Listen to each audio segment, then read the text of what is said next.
What is going on, everyone, and welcome back to the channel. I hope you're all doing well. Today I've got for you a brand new subreddit that I've never covered on my channel ever, and I've been doing this for over 6 years now. In fact, almost 7 years next week. It is r/CasualConversation, the friendlier part of Reddit, where people post things that they've sort of just realized or that have just come into their mind, and they want to know if other people have experienced these sort of things, if they know about them, just a general casual conversation. We'll get into it. You'll see exactly what this subreddit is all about.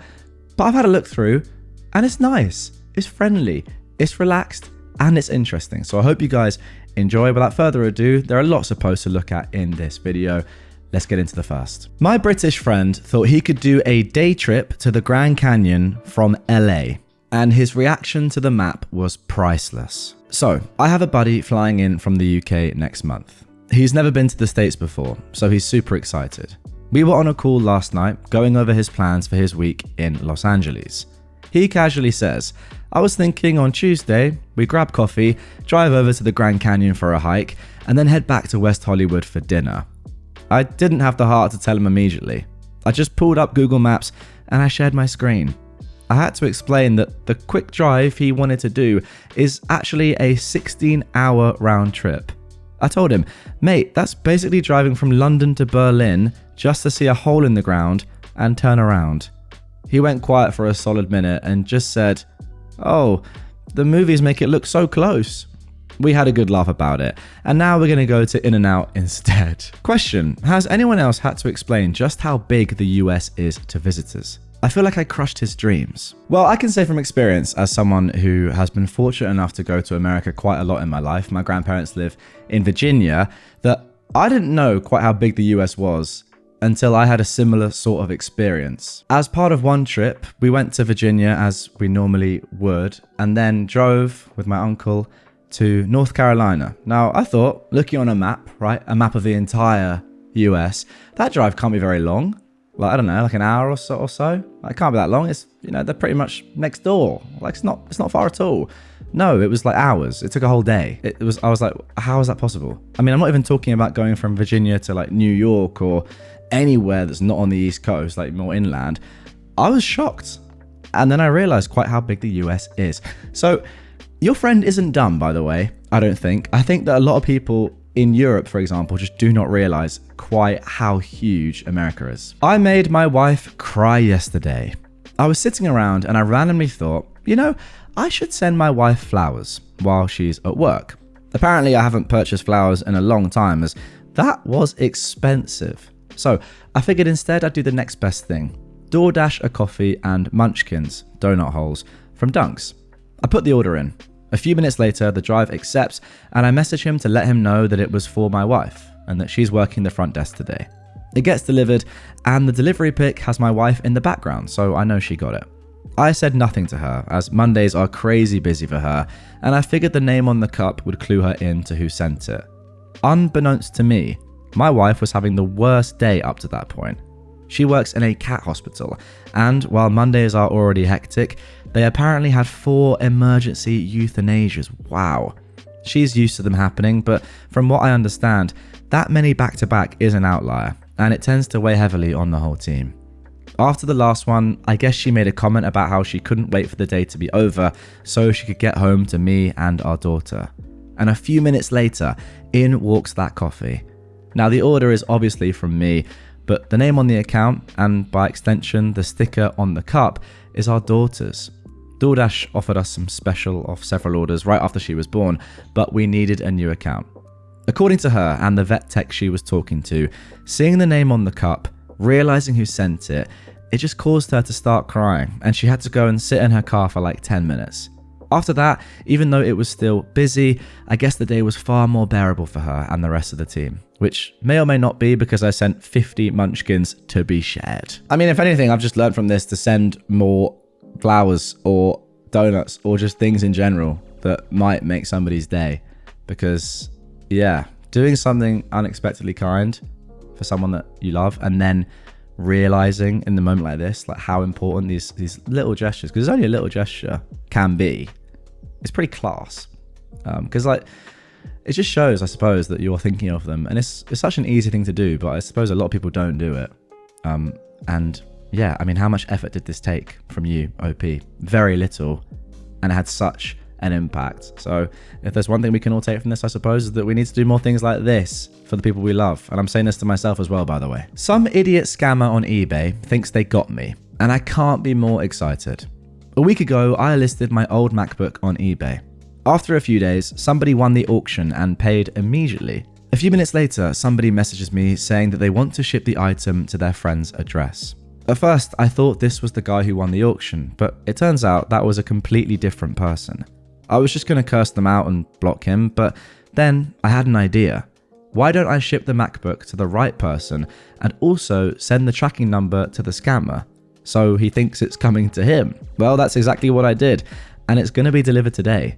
So now this guy's been texting me all week giddy because he thinks he's going to get a free MacBook. But in about 5 hours, he's going to realize I wasted an entire week of his life.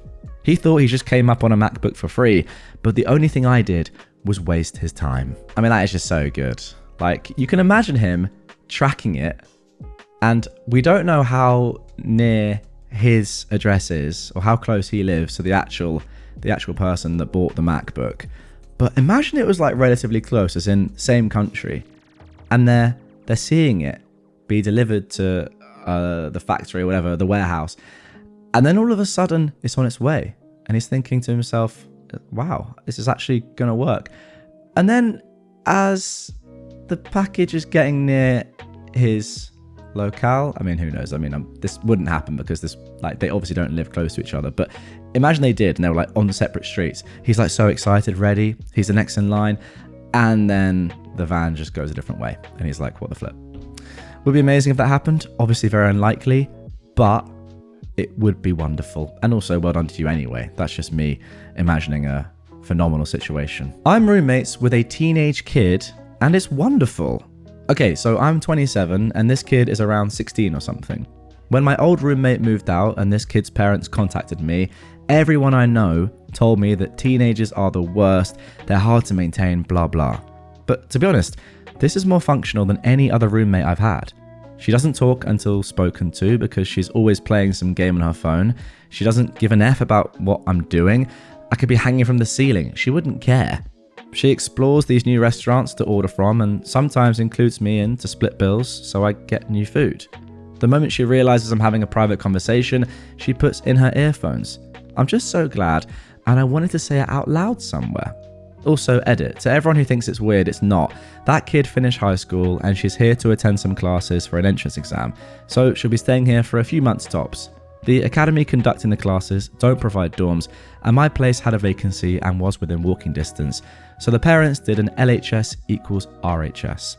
And thank you to everyone who took it in the wholesome way I intended it to be. Getting over the weirdness of this, because I don't think it is weird, to be fair. I mean, it is kind of weird, 16-year-old living with a 27-year-old, but if the parents are happy with it and they'd rather the 16-year-old live with another adult than on their own if, you know, accommodation isn't provided, then I think that's completely fair.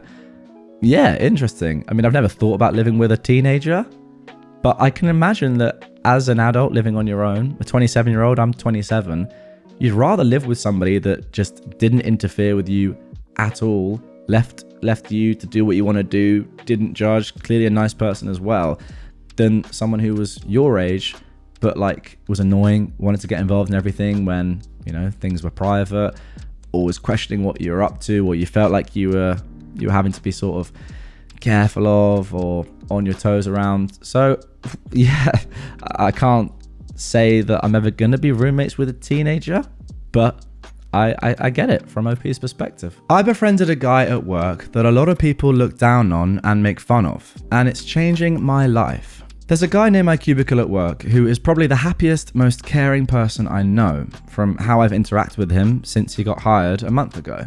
I sat with him a lot to teach him his job, and he was assigned to the same team as me.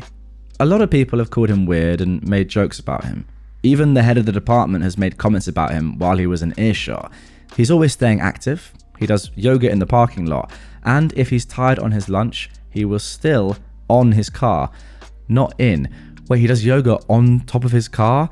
Wow, Definitely a bit strange, but I don't think he deserves to be treated that way for emphasizing physical and mental health. I am a bit overweight, so a week ago I asked him if I could join him and if he could help me exercise. It turns out he has a bachelor's and a master's in exercise science, which is super cool. He taught me how to stretch properly and prepare for a run. We then ran, and I completed my first mile in under 10 minutes. I know this sucks, and a total of 3.1 miles with stops to stretch and slow my heart rate down. Running a 5k in segments, I did not think was possible. He let me set the pace and was super encouraging the entire way. He also explained his freshman year he was overweight as well, and someone dragged him out and got him to exercise. Goodness me, I have so much that I could say about this, by the way. Like so much. I'll do it at the end of this. It's going to be a ramble, but I don't care. I think it's important. Once we finished, he said I should join him again next Friday, as that is his recovery day. I got home and felt amazing. I then checked my messages, and this guy has made a custom workout plan for me for the next 2 weeks with a note saying after I accomplish that, he will see where I am and adjust it. He also put in his notes that my short-term goals should be a half marathon and long-term should be a marathon. Wow. I teared up a little that someone I barely knew was willing to put a lot of effort and commit to getting me in shape. What a bloke. Now we actually have quite a lot of updates on this one, 7 to be exact. They're quite short. Let's get into them. Firstly, thank you so much for the conversation in the comments below and for all those shiny award things. I've not gotten those before. I'm surprised this blew up as much as it did. I've been trying to respond to everyone's questions or comments for the past hour or so. I'll continue working my way through for a bit more tonight. Otherwise, I will try to respond to the rest tomorrow. Also, don't be afraid to reach out and be friends with someone, even if no one else will give someone a chance. Everyone deserves a chance at a friendship. Be like my new friend. Second update. I'm a guy and I'm happily married. After seeing some comments, I thought I'd clear that up. I just value having good friendships with other guys. Sorry if I crushed anyone's romance stories. Third update. I do stand up for him as much as I can, especially when it's a direct conversation with me. I have a strong I don't negotiate with a terrorist policy on this. Fourth update. Apparently, running a mile under 10 minutes is something to be proud of. Thank you all for the compliments. I mean, I'll get into my thoughts on this. Don't you worry. Before I put on 60 plus pounds in fat, I used to do it in under 7. I'm out of touch with reality, and I'm sorry about that. You guys are all awesome, by the way. Fifth update. I think I've responded to all the questions. I'm overwhelmed by all your comments, encouragement, and advice you guys have given me. I expected maybe 5 responses, but I'm glad I was able to encourage close to 50,000 people. And thank you for these awards. I'm not sure what they mean, but I'll look further into them. Have a great Sunday. Sixth update.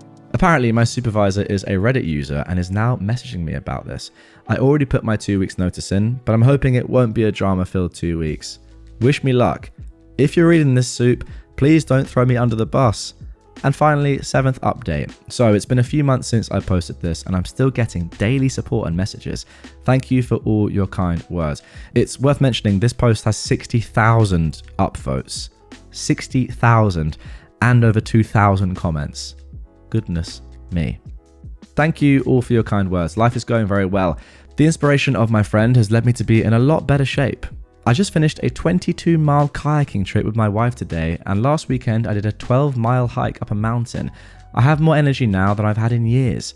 I'm working as a water technician now and doing census on the side, which is keeping me busy. So why was it just me and my wife? Well, sadly my friend parted ways with the company and moved to California to work with an organization that provides assistance to firemen. It was really hard to see him go, but he is continually living his life to its fullest. I'm thankful for the few months I got to hang out with him, and I hope those out in California both treat him kindly and get to experience the kind of friendship I had with this guy. I guess real life is different than the movies, but I hope someday our paths cross again. I hope you're all having an amazing day. I mean, that is just a great story. Would we find that story on any other corner of Reddit? I don't think so. Let me know what you guys are thinking about this subreddit so far. Now, I have to come in and potentially waffle about this running chat. When OP said that a 10-minute mile is really slow, I was just like, that sort of thing is like so sad to me and so annoying because it just isn't at all. A lot of people like can't run a mile in 10 minutes, and running a mile in 10 minutes or running a mile in any minutes is great. Like, as long as you're doing exercise safely, not going crazy. Like, who cares how quick or slow you are? Also, like, a really important point I want to make, like, I run a lot. I've done a few marathons. I run a lot of my easy runs at 10-minute mile pace or slower. And I'm a 3-hour marathon runner. And that is a difference in pace of, what is it? It's like 6.5 minute miles is probably about my racing pace at marathon distance, roughly. I think that's right. I do it in kilometers, but then I do a lot of easy runs at like 6 minute per kilometer, 6 minute 30 per kilometer, which is like up to 11 minute per mile pace, which is like slower than this person is saying is really slow.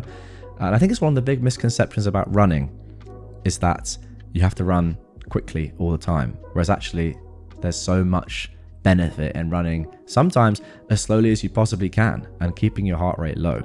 And I think it's one of the biggest barriers to entry in running is people thinking that they have to run quickly or that they're really slow, when actually, and new runners in the comments will know this, like when you get into running properly, you realize that the beauty is in the slow running, and that is where you actually make a lot of gains in terms of fitness, and then you're not killing your body for the next day and you don't hate it because you've had to push yourself to the limit.